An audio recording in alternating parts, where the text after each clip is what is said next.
Akashvani Imphal Moirangthem Ibehaibi pau pajari ahanbada maruoiba pau Senapati Jila da Sagaliba IIT amadi multi-level parking facility asina Rajya Sarkar na chingi lamsing chakhotnaba honabada ahenbam eng changli haibadu mayek sengna takli haina Mukhyamantri Nongthom Birena Pongdokre Manipuri lol sahita nat chatnabi amasung khunai gi matangda jati thaki oiba seminar ama Manipur University da pangthokli India Meteorological Bibak na hairi hayang phawda Bangkok Sagar gi nongpok amasung mayai thangba sarukta nonglei nungsit thoklaba yai Manipur yauna awang nongpok rajya singda akanba nong churba yai hairi amasung Uparashtrapati Jagadip Dhankar na hairi Bharat ki leijariba kala sanskriti singna leibak asibu malemda saktakli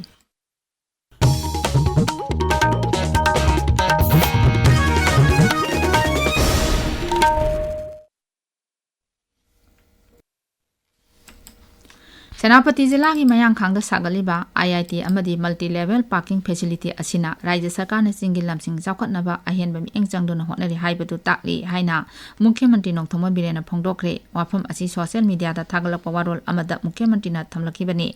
mangna hai Senapati Jila ki mayang khangda sagaliba IIT asina malengi thakta mai maching tamhanduna lamdam asi naha singda achauba khudong chaba kaya piragani masigi ju mathakta rajya asida ihan hanba oina multi-level parking facility asina Rajya si infrastructure amasung sathok sachinda khudong chaba pino pandam thamli project animak khumang yangna sengwa sagat pagi thabak sangchili masina Rajya Sarkar na singi lamsingda akhanabam eng thamduna sakhot thorangda mai onsile haibadu mayek sengna takli haina Mukhyamantri na makha taki Amoramda Gৃহমন্ত্রী Amit Shah gi ngasi mapok numit ka mari lenana Mukhyamantri Nongthom Birena yaipha paujil piri social media da thagalakpa warol amada Mukhyamantri na hai leibak asigi amatta oibagi wakhlon amadi santi raksa gi pibam phanna thamnaba Gৃহমন্ত্রী na lawriba thodang singthaningai ni rajya sida thokliba irang loisinaba thamoi sengna hotnabiba asibisu Manipur gi miyamna apenba pokli haina Mukhyamantri gi yaipha paujil aduna makha tari Manipur University Student Union Musu Lising Ani Kunmari Kunmangana Sinduna Nomagi Oiba National Seminar Ama Housing University Asi Department of Arts Science Ki Senate Hall the Pangtokli Seminar Asi A Meticulous Aspect on Manipuri Language Literature Culture and Society Haiba Hiramda Pangthokpa Seminar Adu Hongdokpagi Thauramda University Asiki Dean of Humanities Professor Soibam Imobana Athoiba Mithunglen Oiki Musugi President Nongthom Suraj Manipur Kang Association President M Jadumani All Assam Kang Association ki President C.S. Kulabi Dusu Thoram Aduda Saruk Yari Dhanamanjiri University Manipuri Department ki Assistant Professor Dr. K.B. Molana Chairperson Oiduna Seminar Asi Pangthokpani Lupa lak anirongi oigadaba sana puramba miyoi ani Imphal Airport gi ngarang Central Industrial Security Force CISF na phare ngarang nungthil pung ama makhairom tarakpa doida CISF ki kangbu na hand baggage screening tawbada miyoi ani dudagi sana sing adu phaba ngomkhibani hari makoi animak Indigo gi flight amada Imphal gi Guwahati chatnabu honaramkhibani pharba miyoi sing adu Imphal Airport ki Custom Division da makha taba angi thabuk lokhotnaba sinakre hari India Meteorological Bibak na hairi hayang phawda Bangkok Sagar gi nongpok amasung mayai thangba sarukta nonglei nongchit thoklabi yai Akashvani News ga wari sanabada met bibak ki scientist Dr. R.K. Janamani na hai low pressure leiba maramna nonglei nongchit asi tholakpani amadi masi nongchup awang nongchup thangba saruklomda tapna sangsilakli nonglei nongchit dana Tha achigi kunmari amasung kunmangagi lonaba ahingda Orissa gi Puri amasung Sagar ithata yaulabi yai nonglei nungsit asi pungda kilometer sama kunyang na sitkani med bibak na hai nonglei nungsit asi sagol sen namita Orissa nongso Bengal samudra khongban da yaurakani marak asida Orissa Sarkar na samudra khongbani aneba mapam singda leiba miyoi sing hondokpagi thabak chathaba hokre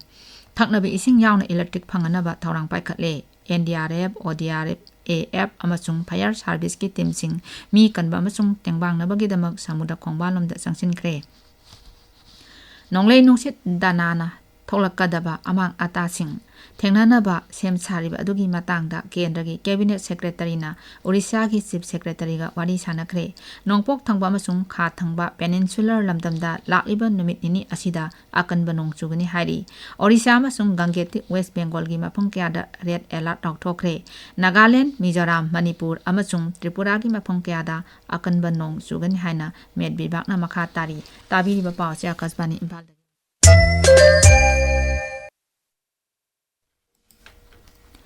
उपराष्ट्रपति जगदीप धनखड़ना हाइरी भारत की लेजरीबा कला संस्कृति सिंगना लेबाक असिबु मालेमदा सक ताकली मसिगी मनुंगदा भारत की जगोइना मालेम पुंबा अमत ओइबगी वाखलोन चलनबदा अचौबा थौदांग लौरी वाफम असि New Delhi दा पांगथोकपा international festival on Indian dance दा वा ngangbada उपराष्ट्रपतिना फोंदोखिबनी मांगना हाई जगोइगी आर्टिस्टिंग असि चटनबी नाट मयक सेंगना खंगबता नतना शांतिगी दुत्सु ओइरी मसिना सयेतनबा अमदि यंगथिनबा कयाबु शांति ओइना पुरकपा यानबा लंबी सेमली केंद्र की youth affairs and sports doctor डॉक्टर मनसुख मंडाभियाना केरला दा फमुंग सोहम लेबा नुपी मसा सिंगी हॉस्टल अमा हांगदोखरे हॉस्टल अदु स्पोर्ट्स अथॉरिटी ऑफ इंडिया साइगी सरुक अमा ओइरिबा करिया भातोम दा लेबा Lakshmibai national college of physical education दा हांगदोखिबने प्रधानमंत्री की आसानबा मियेंग ओइरिबा नुपी सिंगबु साना खोनबगी लमदा पुनिंग थौगतपा हाइबा वाखलोन असिगी मनुंग चन्ना थौरांग असि पाइखतपनी हॉस्टल असिना नहा ओइरिबा नुपी मसा सानरोइ सिंगबु हेना खुदोंग चाबा पीदुना मखोइगे पांदम फंगनबा होटनबदा चावना मतेंग ओइरगनी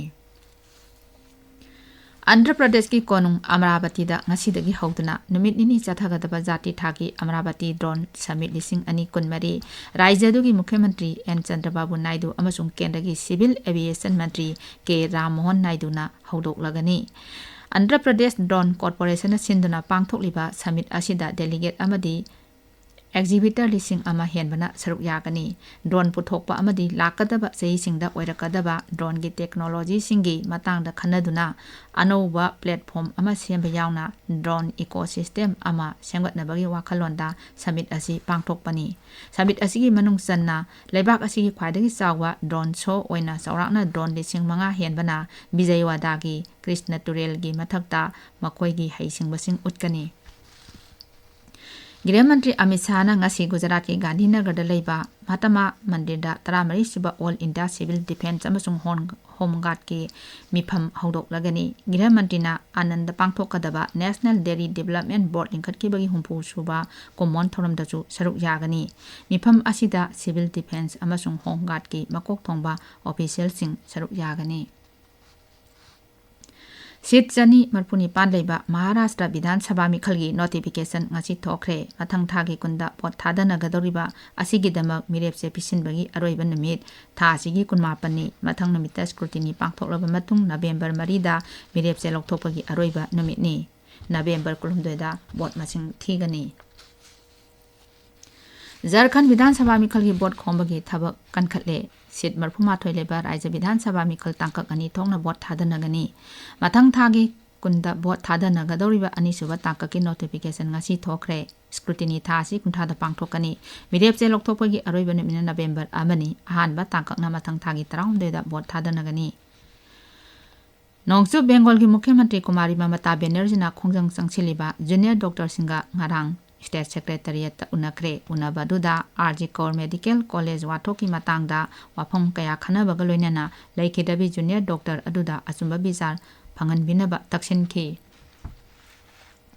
लाइन ऑफ एक्चुअल कंट्रोल द पेट्रोलिंग चटपगी मतंगदा भारत अमसुंग चाइनाना ऐतिहासिक ओइरबा यानावारोल अमा चटनरी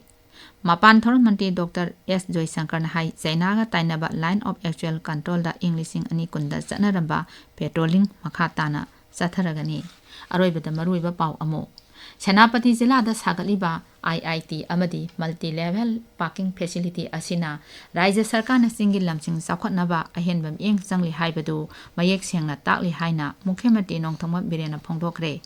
मणिपुरी लोल साहित्य नाट चटनबी अमसुंग खुनाई की मतंगदा जाति थाकी ओइबा सेमिनार अमा मणिपुर यूनिवर्सिटी दा पांगथोकली